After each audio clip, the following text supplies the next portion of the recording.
오늘 우리에게 주신 하나님의 말씀 사사기 20장 1절부터 48절까지 말씀입니다.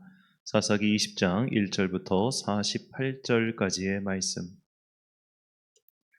이제 봉독하겠습니다. 하나님의 말씀 경청하십시오. 그리하여 북쪽의 단에서부터 남쪽의 브엘세바에 이르기까지 또 동쪽의 길르앗 땅에서도 모든 이스라엘 자손이 쏟아져 나와서 온 회중이 한꺼번에 미스바에서 주님 앞에 모였다. 이때에 온 백성 곧 이스라엘 온 지파의 지도자들도 하나님의 백성의 총회에 참석하였다. 칼을 찬 보병도 40만 명이나 모였다. 베냐민 자손은 모든 이스라엘 자손이 미스바로 올라왔다는 소식을 들었다. 그때 이스라엘 자손이 그 레위 사람에게 물었다. 이런 수치스러운 일이 어떻게 일어나는지 말하여 보시오. 그러자 죽은 여자의 남편인 그 레위 사람이 대답하였다. 나는 첩을 데리고 베냐민 사람의 땅에 있는 기브아로 간 적이 있습니다. 하룻밤을 묵을 셈이었습니다. 그날 밤에 기브아 사람들이 몰려와서 나를 해치려고 내가 묵고 있던 집을 둘러쌌습니다.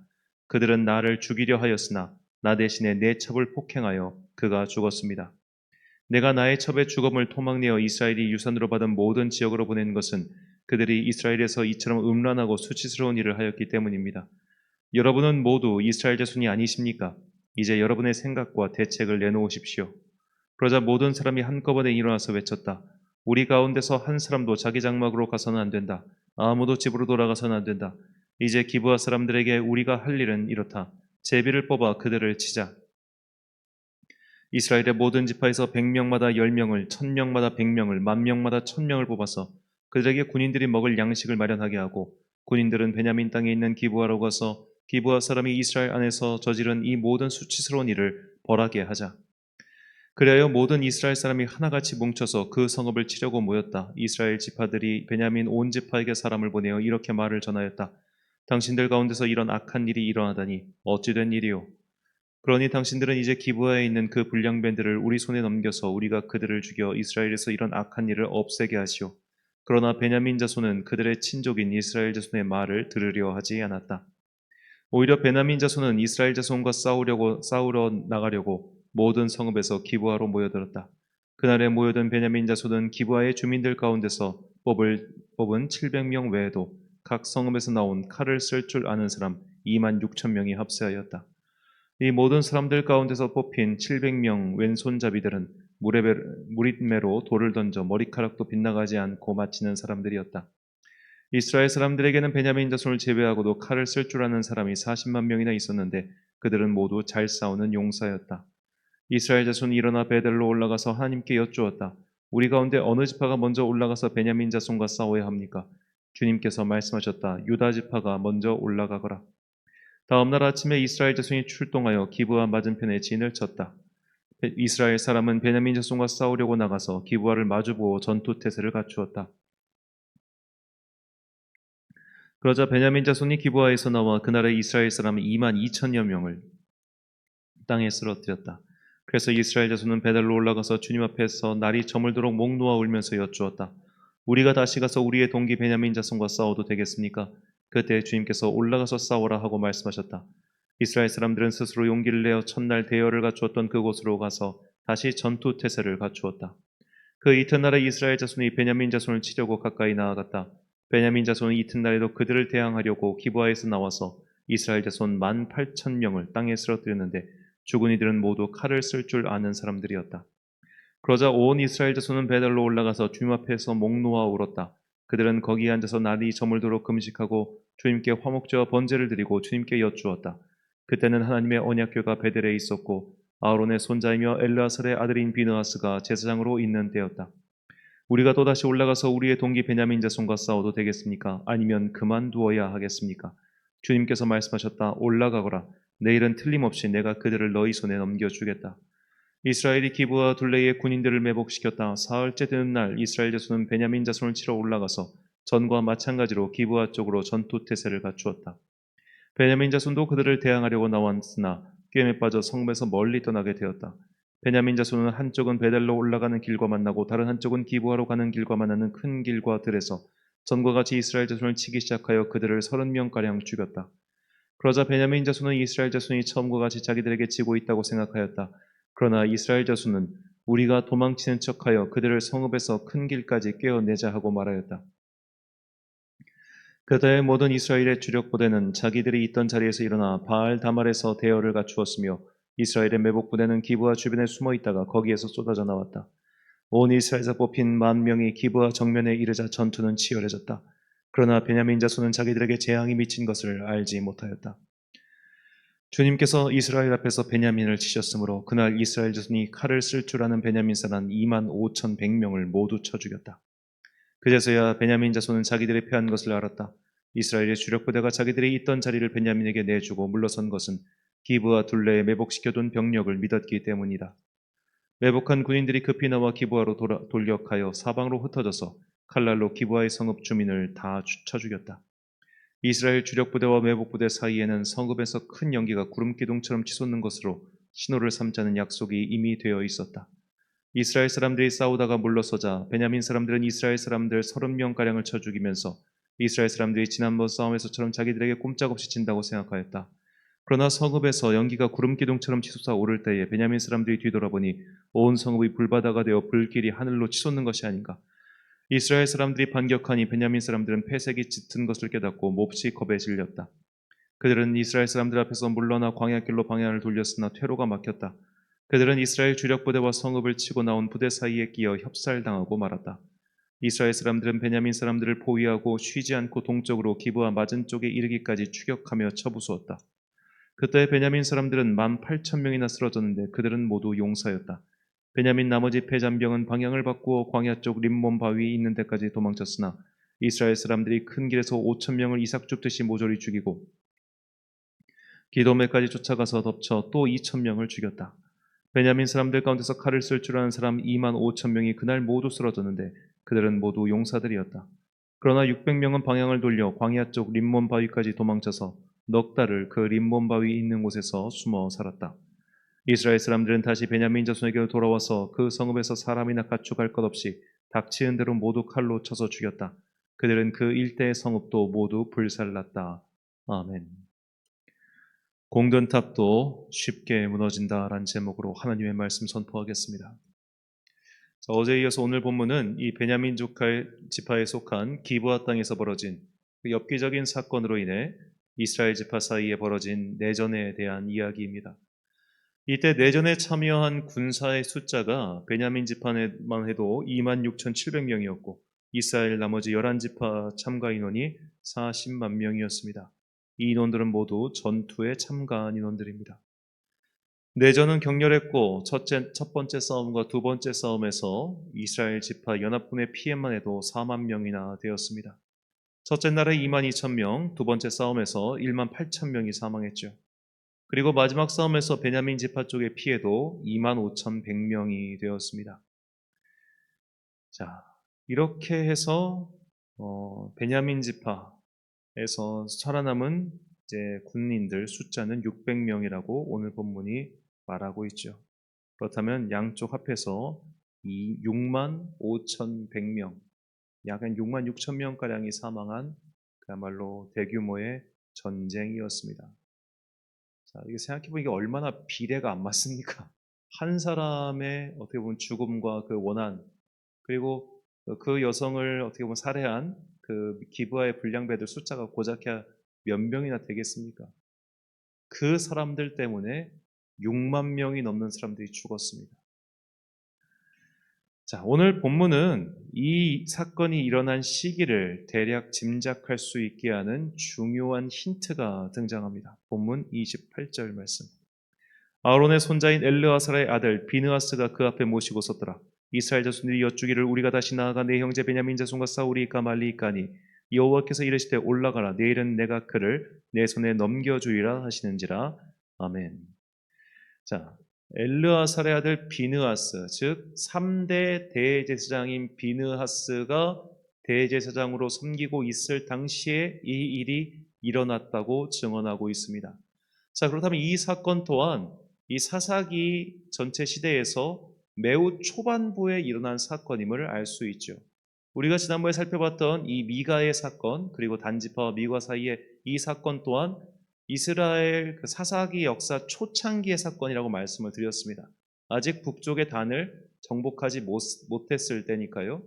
자, 그렇기 때문에 지금 사실은 이 사사기 18장부터 21장까지의 이 사건은 사사기 1장과 2장 사이에 매우 초창기의 사건에 대한 번외적 설명이라고 볼 수 있습니다. 그러니까 우리가 사사기를 읽을 때 사사들의 이야기보다도 이 이야기를 먼저 읽고 나면 왜 사사기 2장에서 그 다음 세대가 다른 세대가 되었는지를 알 수 있게 되죠. 그 다음 세대가 괜히 다른 세대가 된 게 아니라 이런 어마어마한 일들이 영적인 타락, 믿음의 쇠락이 불과 한 세대 안에서 일어났기 때문임을 우리는 알 수 있습니다. 자, 엘르아살의 아들 비느하스는 모세 때부터 있었던 사람입니다. 그는 모세와 함께 있던 사람이에요. 그 말인즉슨 지금 이 전쟁에 참여한 사람들 중에 최소한 절반가량은 좀 더 될 수도 있겠죠. 그들은 광야 세대라는 소리입니다. 광야에서 태어나서 정복전쟁을 수행하고 혹은 이제 그들이 은퇴를 했던 그 바로 직전 아들 세대라든지 하여튼 1.5세대 정도 굉장히 지금 가까운 세대라는 거예요. 만약에 지금 비느하스가 굉장히 고령이다. 그렇게 생각한다면 이 전쟁 이제 정복전쟁 참여했던 세대는 막 은퇴를 하고 정복전쟁 당시에 20대, 30대였던 사람들이 이제 작년에 이른 그렇게 볼 수 있겠죠. 여하튼 그 전쟁을 수행했던 세대들이 지금 상당히 많이 남아 있다는 소리입니다. 이들은 하나님의 살아계심을 받고 요단강이 갈라지는 기적을 받고 여리고 성이 무너지는 것을 봤으며 힘을 합쳐 싸워서 이방 나라를 물리친 것들도 다 경험했던 세대입니다. 그런데 왜 이런 일이 벌어졌을까요? 우린 여기서 이 기브아의 불량배들을 주목해 봐야 합니다. 자, 기브아의 불량배들이 그 불량스러운 짓을 저질렀을 때 그들의 나이가 얼마나 됐을까요? 이것도 정말 추론의 추론, 정말 이제 가정의 영역임을 미리 말씀드립니다. 이런 짓을 60대, 70대가 할 리는 없잖아요. 이런 추잡스러운 짓을. 근데 젊은 세대였을 겁니다. 여호수아의 정복 전쟁이 끝나고 드디어 이제 이들이 가나안 땅에 흩어져서 정착을 했어요. 그리고 그들의 자녀들을 키우기 시작합니다. 그런데 여기서 부모 세대와 정착 이후의 세대가 사실은 세대적 갈등이 있을 수밖에 없었습니다. 왜냐하면 광야 세대, 광야에서 태어나 광야에서 자라서 정복전쟁을 수행하고 드디어 약속의 땅에 들어간 그 세대는 사실 유목민족이에요. 지금까지 광야에서 씨를 뿌리고 소출을 걷는 그런 걸 해본 적이 없는 사람들입니다. 하지만 이 정복전쟁 이후의 세대들은 농경민족입니다. 생활 양식이 완전히 다르겠죠. 그렇다면 이 유목민족이었던 부모 세대가 농경민족인 자녀 세대에게 하는 말이 자녀 세대에게 어떻게 들렸겠습니까? 저 시대에 안 맞는 말, 저 구닥다리 같은 말, 그런 식으로 대답했을 가능성이 충분하겠죠. 이런 안에서 세대적 갈등이 있었을 것이며 그렇기 때문에 자녀 세대로의 신앙의 전승에서 상당 부분 실패했다는 것을 오늘 본문이 일어난 시기를 통해서 우리는 짐작할 수 있습니다. 그 요단강의 기적과 여리고 성의 함락을 본 세대, 그 세대가 자신의 자녀들에게 신앙의 교육을 실패했다는 거예요. 이것이 오늘 우리가 이 본문의 사건을 통해서 정말로 깨달아야 할 우리의 경종입니다. 이렇게 믿음의 공든탑도 불과 자녀 세대가 돼서 싹 다 사라지는 경우가 너무나 많습니다. 성경 안에도 가장 확실한 사례가 하나님께서 세우신 선왕 왕인 히스기야와 그의 아들인 너무나 악한 왕 므낫세 사이의 일이죠. 히스기야는 정말로 이제 유다 왕국 전체 역사에서 가장 선한 왕 다윗, 히스기야, 요시야 요 세 명을 뽑습니다. 그런데 이렇게 선한 히스기야 왕의 아들인 므낫세는 최악의 악한 왕이었어요. 또 반면에 므낫세의 손자이며 암몬의 아들인 요시야는 매우 선한 왕이었습니다. 그러니까 우리가 부모의 악과 부모의 선이 자녀에게 사실은 자녀는 자녀의 인생을 사는 거지 부모의 악과 이것이 나에게 그렇게 그런 거 아니에요. 무슨 가게에 흐르는 저주를 끊으라니 말이니 그런 말은 통하지가 않습니다. 하지만 분명한 것은 우리가 자녀에게 신앙을 계승시키는 것이 얼마나 어려운 일인지를 우리는 이 본문을 통해서 깨달아야 된다는 것입니다. 어차피 세대 간의 갈등은 항상 있습니다. 고대로부터 지금까지 자녀 세대와 부모 세대는 항상 세대 차이를 느끼며 갈등을 해왔어요. 하지만 그렇다고 해서 신앙의 교육이 반드시 실패한다는 것도 아닙니다. 신앙의 전승이 매우 어렵다는 것이죠. 오늘날 이제 크리스찬 부모님들 보면 자녀를 대하는 교육 방식, 신앙 교육 방식이 크게 두 가지인 것 같아요. 어떤 분들은 양보할 수 없다라는 것을 분명히 세우고 이 부분에 있어서만큼은 엄격하게 대하는 분들입니다. 모든 교회 학교 다니는 아이들은 진짜 100이면 99명은 이런 대답합니다. 교회 가는 거 재미없어. 저는 지금까지 저도 이제 교회 학교 사역을 오래 했습니다만 수천 명의 아이들을 만났습니다. 그 수천 명의 아이들 중에 교회 가는 게 너무너무 기다려지고 즐거운 애들을 본 적이 없어요. 물론 제가 이제 초등학교 고학년과 애들 봐서 그런지 모르겠지만 어린애들은 모르겠어요. 뭐 유치부나 유아부 애들은 모르겠습니다만 진짜 교회 가는 거 재밌어하는 애들 하나도 없어요. 5, 6학년 애들 보세요. 표정이 그냥 볼만합니다. 중학생들은 오죽하게 했습니까? 다들 재미없어 합니다. 한 명도 재밌다고 하는 애 없습니다. 뭐 교회 안에서 뭐 임원이나 맡았으면 모를까. 다 재미없어요. 재미없는 것 당연해요. 지겨운 것 당연해요. 그런데 그것을 부모가 아유 그래 신앙교육이 억지로 되는 것도 아니고 알았어 집에서 그냥 예배 드려 스마트폰으로 이래 버리는 순간 간 거예요. 간 거예요. 전승이 되지 않아요. 이 부분에서만큼은 타협이 없는 부모. 이 부분에서만큼은 자녀의 의견을 존중하는 게 아니라 하나님의 뜻을 더 따르는 그런 부모. 그런 부모 밑에서 엄마는, 아빠는 이 부분은 너한테 절대 양보할 수 없으니까 이건 그냥 따라 라고 하고 처음부터 그렇게 교육을 시키면 그 자녀들은 나이가 들어도 거기서 크게 벗어나지가 않아요. 정말입니다. 그런데 자꾸만 그 부분에 있어서 부모가 유예를 둬요. 엄마 나 학원 가야 돼 하면 알았어 그 빠져. 엄마 나 뭐 해야 돼 이렇게 양보하고 탁탁 미루다 보면은 어느새나 걔는 나이 들잖아요 더 안 갑니다. 그 뻔한 이야기입니다.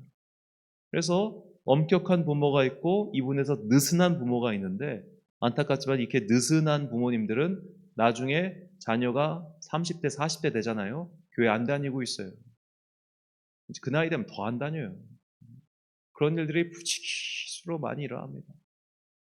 정작 우리는 앞으로 뭐 몇십 년 후에 이 기독교회가 어떻게 될까 뭐 이런 고민을 한 게 아니라 당장 내 새끼부터 당장 나와 가까이 있는 이 애부터 어떻게 하면 이 아이가 하나님을 경외하는 믿음의 세대가 될 것인가 이거 고민하고 기도하고 또 그것을 위해서 타협함 없이 행동할 줄 알아야 됩니다.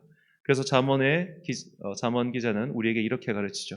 잠언 22장 4절과 6절 말씀 겸손과 여호와를 경외함의 보상은 재물과 영광과 생명이니라 마땅히 행할 길을 아이에게 가르치라 그리하면 늙어도 그것을 떠나지 아니하리라.